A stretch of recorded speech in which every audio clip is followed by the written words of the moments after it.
The film opens with a group arriving at the Mobani Reserve in South Africa. There they set traps and hunt the lion family. They are poachers. Only one lion escapes. Abdia and Chippo go ahead to capture it. They sell the lion's teeth and skins on the black market as they fetch good prices. A slight rustle in the bushes in the background as Abdia sees the lion footprints. Chippo, who came behind, disappeared from there. Meanwhile, they put the dead lion in the cart and set the trap again and left in the vehicle. Only one person stays here. After some time, Abdia heard a scream and a lion roaring. He goes towards the place where he heard the noise. Abdia comes there covered in blood. As he runs away in fear, he gets caught in the trap he had laid earlier. Then a lion comes running from the bush. From this the film begins with the title. Recently widowed Dr. Nate and his teenage daughters, Meredith and Nora, are coming to the Mobani Reserve area in South Africa for the holidays. Since they are grown in the city, this place feels very hot. Nate and his daughters are waiting for the old friend Martin, who introduced the wife of the Nate. Then Martin comes to pick them up. Here is the biologist and Mobani manager. Martin, Nate and little girls take the village of Nate wife developed. Everyone has reached the Nate wife home. Girls are asking Wi-Fi and password. Martin says that here does not have the internet facilitator and also mobile phones are not working. Here Nora and Meredith are surprised by their mother's young age photo. This tree is the most favorite tree for their mother. That night, Meredith is angry with her father, because she thinks her father is responsible for her mother's death. Meredith points out to Nate that his absence is the reason his mother died when she got sick. Nate replies that he got sick after Nate and his wife mutually separated. Nora leaves crying. Nate confesses his guilt to Martin, who, being a doctor, regrets that he knew the symptoms of his wife's cancer and left it untreated. Nate says he brought them here to entertain his daughters and to forget the loss of his wife. But Nate is upset that Meredith is still humiliating him by bringing him here. The next day, Martin and the family prepare to go into the restricted areas of the reserve. They begin their journey with enthusiasm.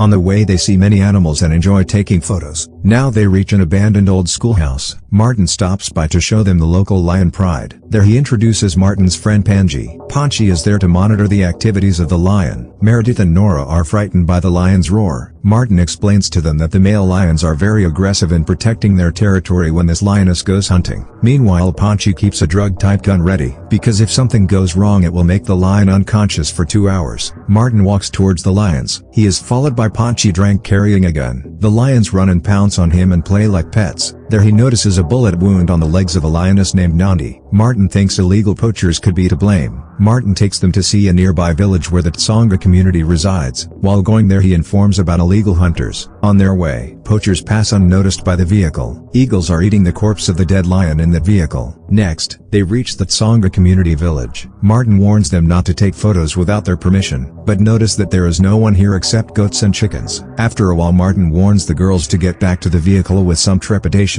Martin discovers that most of the people here are dead. Meanwhile, Nora disappears from there. Nate and Meredith search for her. Moments later, Nate hears Nora's screams and rushes over. She gets scared seeing a cow and a woman lying dead there. Suspecting that a rogue lion is responsible, Martin rushes back to report the discovery. On the way they meet a wounded Tsonga man on the road. When they hear a rustling in the bushes and Martin goes with the sniper. Nate tries to save him but can't. Martin was crushed while tracking a lion. Nate walks towards him after hearing a gunshot. Then a lion comes running towards Nate. Nate rushes to the car and sneaks into the car. The lion is very aggressive and tries to attack them. Meredith speeds off, but crashes into a tree and they are stranded. The girls fear that we will get trapped and not survive the night. Nate comforts them. Martin radios Nate on a walkie-talkie, asking him about the welfare of the girls. He warned the car to stay away from the lion until help arrived, and Martin says the lion's bite on the leg left a bone exposed and bleeding profusely. Nate says to heat the knife with a lighter and hold it over the wound to stop the bleeding. Nate hears Martin yelling his way. When Nate says he's coming to help him, Martin says lion is watching me here. The lion uses Martin as bait to lure them. Meredith says the drug gun is in our car as we think about saving Martin because he'll die if he doesn't reverse his bloodline. But it is locked in an iron box. Nora puts the iron bar on the lock and breaks the lock in one fell swoop. Nate assembles the drug gun. Now there was no lion near Martin, and neither was there a lion near them. So Nate climbs on top of the car to see where the lion is. Martin goes over the radio to look for the Shadow's location. He looks for the lion with fear and caution. Nora asks Martin how to identify where you are. He asks if you can see the hunter's blind near it. Meredith makes the situation worse when Nate searches for where it is. She gets out of the car as she sees the hunter's blind. Nate and Nora yell to get back in the car. Then the lion came. He faces the lion and misses the target when he shoots at the lion. The lion pounced on him and threw him out of the car and he dropped the gun. Nate hides under the car. Meredith uses this to reach Martin's location. While Nate is struggling with the lion, Nora takes the needle and stabs the lion with her own hand. The lion goes away in a daze. Then Meredith takes Martin back to the car. Next, Nate treats his wound. Then the lion fainted and soon woke up. The lion is watching their car. Meredith tries to radio for help. He says that water is scarce, so use it sparingly. When Nate promises that someone will come to rescue us tomorrow, Meredith gets angry at Nate again, saying that you are the reason for her mother's loss and that I will never trust you. Nora scolds Meredith. Then they apologize to each other. As night falls, Martin, now recovering, the lion eats men but will not. He speculates that this may be because the lion becomes ferocious after poachers kill its pride. Nate falls asleep after that. He seems to be searching for his wife in the dream. He then wakes up to see that Meredith and Nora are not in the car. Try as he might, he could not open the car door. Both of them are standing in front of the car when they turn on the car lights. The lion pounces on them as Nate calls out to them. After that he feels that it is a dream. Nate talks to Meredith about how much he loves his wife. Then radio lights up. Meanwhile hunters arrive. They were the ones who killed the lion's pride in the beginning. Nate asks them for help. For that they ask Nate for $5,000. Nate says he'll pay $10,000 for it. In return, they agree to take them to the village. Tensions rise after the hunters find a fiercely anti-poacher Martin inside the car. As they push Nora out of the car, the lion attacks and scatters the hunters. Nate takes advantage of this and heads towards the truck, but he sees that there is no key in it. Nate then tells them, the yellow t-shirt person was driving the truck. He will have the key. Nate says I will go and bring it. Meredith and Nora disagree. He says that there is no other way to escape from here. The lion killed most of the hunters. He sees the lion near the river and hides by the side of the tree. At that moment Meredith calls on the walkie-talkie and hears the sound and comes towards him. Girls hear the lion's roar. Nate climbs the tree. Then a snake climbs into his hands and he catches it and throws it at the lion. The lion went away. As Nate crosses the river, the lion approaches him again. A good job. The girls put the sound on the car and the lion says to the car. Nate sneaks past the lion and finds the keys to the hunter's truck. He informs to girls over the walkie-talkie that he has got the key to the truck and is now returning to the car. Nate returns with the hunter's gun along with the key. Meanwhile, the lion here. Meredith inflicts a deep wound on his side. Martin holds the lion long enough to allow the women to escape. The car falls into a ravine, and Martin sacrificed himself by exploding from the spilled petrol, severely burning the lion. Nate reaches the truck and starts running with Meredith and Nora. They arrive at an abandoned schoolhouse, which the hunters used as their base, and Nate treats Meredith's wound and then searches for water. Then we see a lion coming behind him. Then the lion appears and chases the girls, and Nate returns and scares it off with Nora's screams. Locking his daughters in a room, Nate promises to return after taming the lion. Nate comes up with a plan to lure a local pride of lions that Martin has helped raise into an opening. In the ensuing struggle, the lion almost kills Nate. Martin-raised lions aggressively defend their territory, so the rogue attacked the lion, until proud patriots intervene and mercy kill the pitiful rogue lion. A Mopani worker arrives and rescues Nate as he faints. Then he seems to find his wife in his dream. Waking up in a hospital, a recovered Nate tells his daughters that he loves them. Sometime later, the three return to the archives, this time as a united family, recreating a photo Nate's late wife took of them near his favorite tree. The film ends with this.